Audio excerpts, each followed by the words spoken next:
A paz do nosso Senhor Jesus Cristo, eu sou Veridiana Costa, estamos aqui hoje para mais um dia de leitura. Senhor Deus e Pai, glorificado e exaltado és o teu santo nome.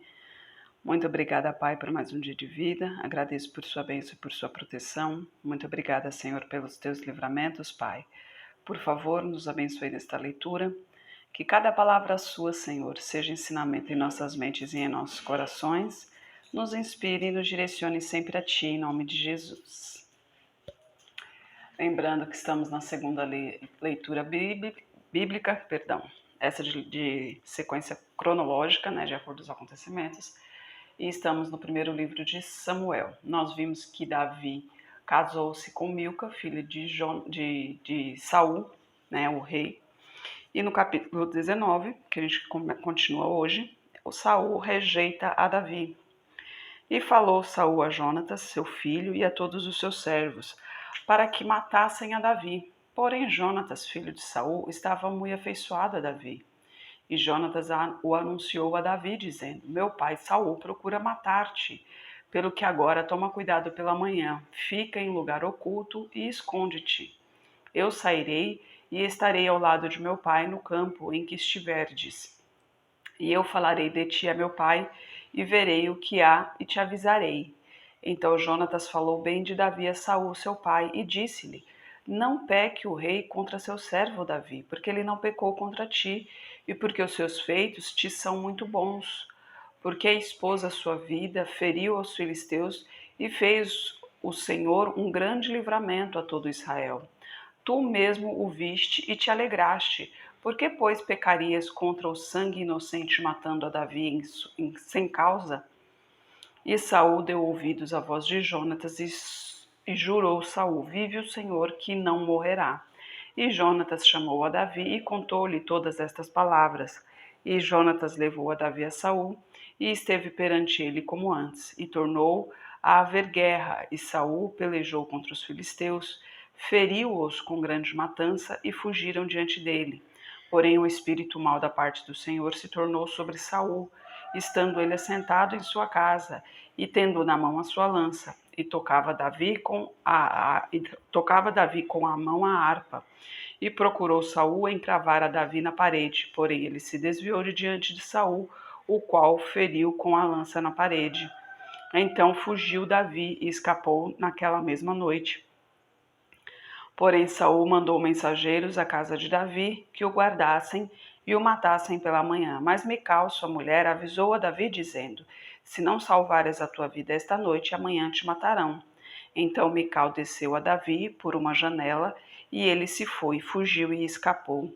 E Mical tomou uma estátua e a deitou na cama, pôs-lhe à cabeceira uma pele de cabra e a cobriu com uma coberta. E mandando Saul mensageiros que trouxeram a Davi, ela disse: Está doente.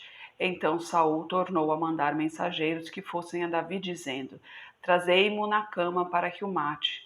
Vindo, pois, os mensageiros, eis que a estátua estava na cama e a pele de cabra à sua cabeceira. Então disse Saul a Mical: Por que assim me enganaste e deixaste ir e escapar o meu inimigo? E disse Mical a Saul: Porque ele me disse: Deixa-me ir, porque hei de eu matar-te. Assim Davi fugiu e escapou, e foi a Samuel em Ramá, e lhe participou tudo quanto Saul lhe fizera. E foram e ele e Samuel e ficaram em Naiote. E o anunciaram a Saul, dizendo: Eis que Davi está em Naiote, em Ramá. Então enviou Saul mensageiros para trazerem a Davi, os quais viram uma congregação de profetas profetizando, onde estava Samuel que presidia sobre eles. E o Espírito de Deus veio sobre os mensageiros de Saul, e também eles profetizaram. E avisado disto, Saul enviou outros mensageiros, e também estes profetizaram. Então enviou Saul ainda uns terceiros mensageiros, os quais também profetizaram. Então foi também ele mesmo a Ramá, e chegou ao poço grande que estava em Secó, e perguntando disse: Onde estão Samuel e Davi? E disseram-lhe: Eis que estão em Naiote, em Ramá. Então foi para Naiote, em Ramá, e o mesmo Espírito de Deus veio sobre ele, e ia profetizando até chegar a Naiote, em Ramá. E ele também despiu as suas vestes e profetizou diante de Samuel. E esteve nu por toda a terra todo aquele dia e toda aquela noite. Por isso se diz: está também Saul entre os profetas?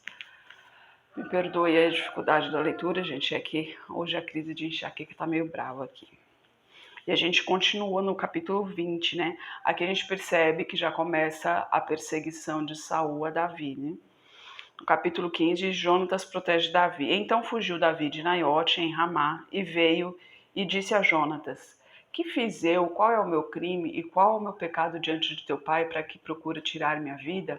E ele disse: tal não suceda, não morrerás. Eis que meu pai não faz coisa nenhuma, grande nem pequena, sem primeiro me informar. Por que, pois, meu pai encobriria este negócio? Não será assim. Então Davi tornou a jurar e disse: teu pai sabe muito bem que achei graça em teus olhos. Por isso disse: não saiba isto, Jonatas, para que não se magoe. Mas na verdade, como vive o Senhor e como vive a tua alma, há apenas um passo entre mim e a morte.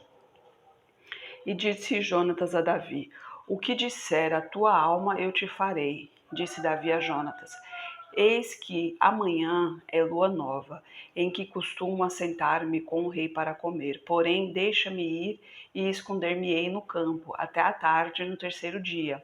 Se teu pai notar a minha ausência, dirás: Davi me pediu muito que o deixasse ir correndo a Belém, sua cidade, porquanto se faz lá o sacrifício anual para toda a linhagem. Se disser assim: está bem, então teu servo tem paz. Porém, se muito se indignar, sabe que já está inteiramente determinado no mal. Usa, pois, de misericórdia com teu servo, porque o fizeste entrar contigo em aliança do Senhor. Se, porém, há em mim crime, mata-me tu mesmo. Por que me levarias ao teu pai? Então disse Jonatas: longe de ti tal coisa. Porém, se de alguma forma soubesse que já este mal está inteiramente determinado por meu pai, para que viesse sobre ti, não tu velaria eu? E disse Davi a Jonatas: quem me fará saber se por acaso teu pai responder asperamente? Então disse Jonatas a Davi: vem e saiamos ao campo, e sairemos ambos ao campo. E disse Jonatas a Davi: o Senhor Deus de Israel seja testemunha, sondarei eu a meu pai amanhã a estas horas ou depois de amanhã. E se houver coisa favorável para Davi, então te mandarei dizer: o Senhor faça assim com Jonatas outro tanto, que se aprouver a meu pai fazer-te mal, também te farei saber, te deixarei partir e irás em paz, e o Senhor seja contigo, assim como foi com meu pai. Se eu não ainda viver, porventura não usarás comigo na benevolência do Senhor para que não morra? Nem tampouco cortarás da minha casa a tua beneficência eternamente. Nem ainda quando o Senhor desarraigar a terra a cada um dos inimigos de Davi. Assim fez Jonatas aliança com a casa de Davi, dizendo: o Senhor o requeira da mão dos inimigos de Davi. E Jonatas fez jurar a Davi de novo, porquanto o amava, porque o amava com todo o amor da sua alma. E disse-lhe Jonatas: amanhã é lua nova e não te acharão no teu lugar, pois o teu assento se achará vazio. E ausentando-te tu 3 dias, desce apressadamente e vai àquele lugar onde te escondeste no dia do negócio, e fica junto à pedra de Ezel. E eu atirarei 3 flechas para aquele lado, como se atirasse ao alvo. E eis que mandarei o moço dizendo: anda, busca as flechas. Se eu expressamente disser ao moço: olha que as flechas estão para cá de ti, toma-o contigo e vem, porque há paz para ti e não há nada, vive o Senhor. Porém, se disser ao moço assim: olha que as flechas estão para lá de ti, vai-te embora, porque o Senhor te deixa ir. E quanto ao negócio de que eu e tu falamos, eis que o Senhor está entre mim e ti eternamente. Escondeu-se, pois, Davi no campo, e sendo a lua nova, assentou-se o rei para comer pão. E assentando-se o rei, como das outras vezes, no seu assento, no lugar junto à parede, Jonatas se levantou e assentou-se a Abner ao lado de Saul. E o lugar de Davi apareceu vazio, Porém, naquele dia não disse Saul nada, porque dizia: aconteceu-lhe alguma coisa para que não está limpo, certamente não está limpo. Sucedeu também no outro dia, o segundo da lua nova, que o lugar de Davi apareceu vazio. Disse, pois, Saul a Jonatas, seu filho: por que não veio o filho de Jessé nem ontem nem hoje a comer pão? E respondeu Jonatas a Saul: Davi me pediu encarecidamente que o deixasse ir a Belém, dizendo: peço-te que me deixes ir, porquanto a nossa linhagem tem um sacrifício na cidade, e meu irmão mesmo me mandou ir. Se agora tenho achado graça em teus olhos, peço-te que me deixes partir, para que veja os meus irmãos. Por isso não veio à mesa do rei. Então se acendeu a ira de Saul contra Jonatas e disse-lhe: filho da mulher perversa e rebelde, não sei eu que tens escolhido o filho de Jessé para a vergonha tua e para a vergonha da nudez de tua mãe? Porque todos os dias que o filho de Jessé viver sobre a terra, nem tu estarás seguro, nem o teu reino, pelo que envia e traze-mo nesta hora, porque é digno de morte. Então respondeu Jonatas a Saul, seu pai, e disse-lhe: por que há de morrer? Que tem feito? Então Saul atirou-lhe com a lança para feri-lo. Assim entendeu Jonatas que já seu pai tinha determinado matar a Davi, pelo que Jonatas, todo encolerizado, se levantou da mesa e no segundo dia da lua nova não comeu pão, porque se magoava por causa de Davi, porque seu pai o tinha humilhado. E aconteceu pela manhã que Jonatas saiu ao campo, ao tempo que tinha ajustado com Davi, e um jovem com ele. Então disse ao seu moço: corre buscar as flechas que eu atirar. Correu então o moço, e ele atirou uma flecha, que fez passar além dele. E chegando o moço ao lugar da flecha que Jonatas tinha tirado, gritou Jonatas atrás do moço: não está, porventura, a flecha mais para lá de ti? E tornou Jonatas a gritar atrás do moço: apressa-te e corre, não te demoras. E o moço de Jonatas apanhou as flechas e veio ao seu senhor.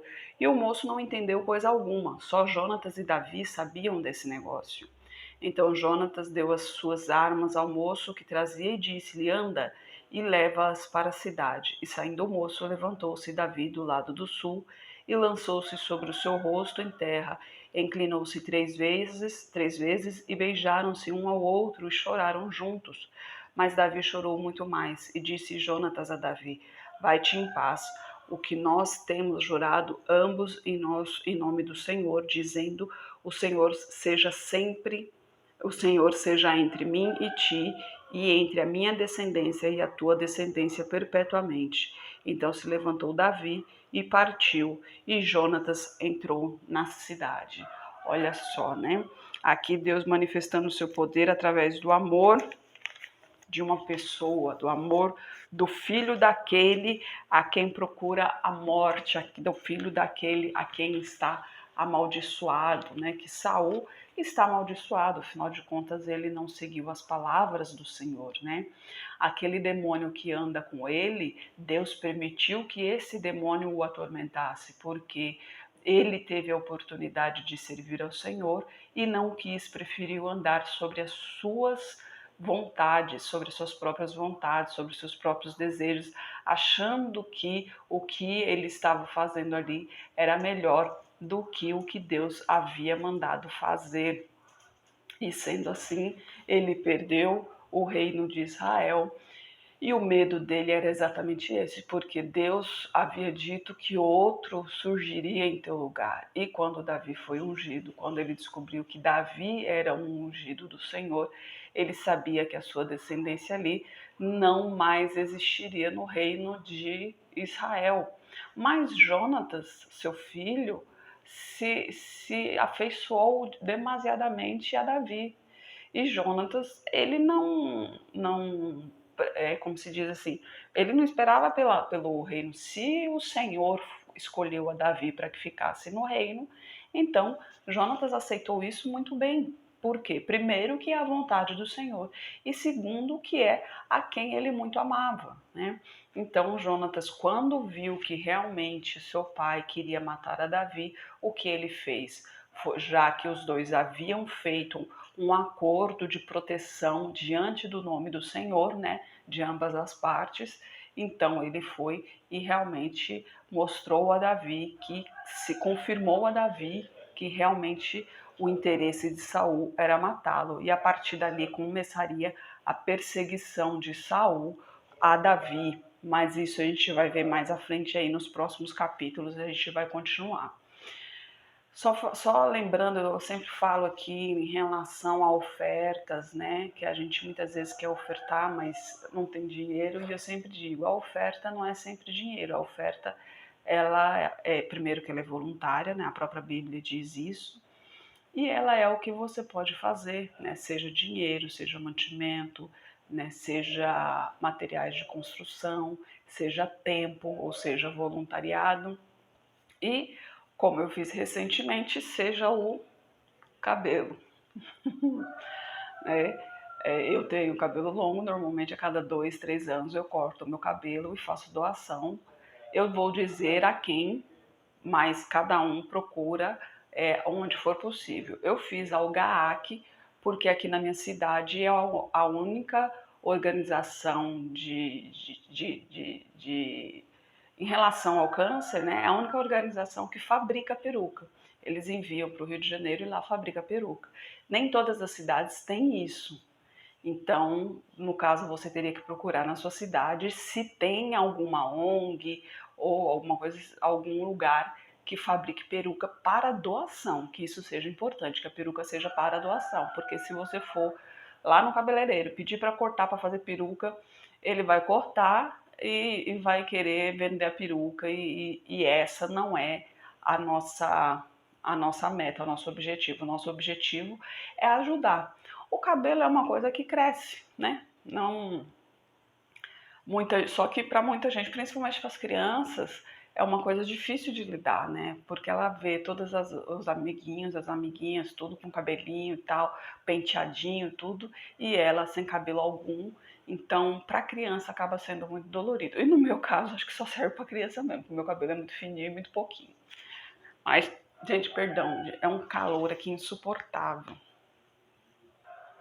Eu estava me sentindo incomodada em relação à minha vestimenta, por isso eu estava gravando somente a parte do rosto, mas achei esse aqui, então dá para amenizar a situação, porque o calor aqui é muito grande e se eu ligar o ventilador vai atrapalhar na gravação.